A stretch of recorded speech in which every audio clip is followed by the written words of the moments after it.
Sur les visages, un peu d'appréhension et beaucoup d'excitation. Le brevet, c'est le premier examen de la scolarité. L'entrée dans la cour des grands, pas une journée comme les autres. Juste un peu le stress de savoir sur quoi on va tomber. C'est quoi votre point faible? La grammaire. C'était très studieux, ça révisait les fiches, là, c'était les derniers instants avant d'y aller. Une fois dans l'établissement, chacun regarde dans quelle salle se rendre. Ils sont près de 250 à passer les épreuves dans ce collège de Croix. Français pour démarrer, la tension monte avant d'entrer en salle d'examen. Moi, j'ai peur de ne pas me concentrer dès le début et de perdre le temps. Ça serait vraiment mon point faible, le temps. On doit écrire tout ce qu'on a su dans l'année, du coup, c'est compliqué. J'ai déjà eu les blancs, mais les blancs c'est plus facile vu que c'était dans mon collège. Là, je suis un peu perdue avec mes copines, voilà. Il est 9 h, dernières consignes et explications. Vous devrez rester silencieux et à votre place.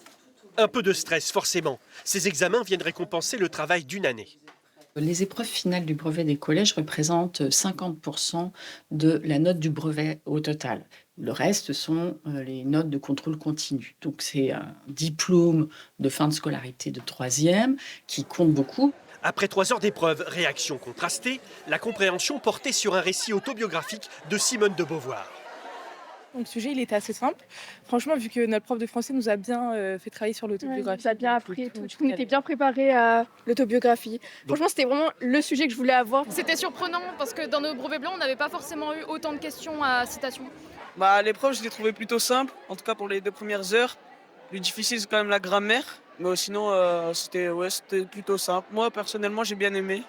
Les épreuves continuent pour les collégiens avec demain l'histoire, géographie et les sciences. Les résultats seront communiqués le 8 juillet.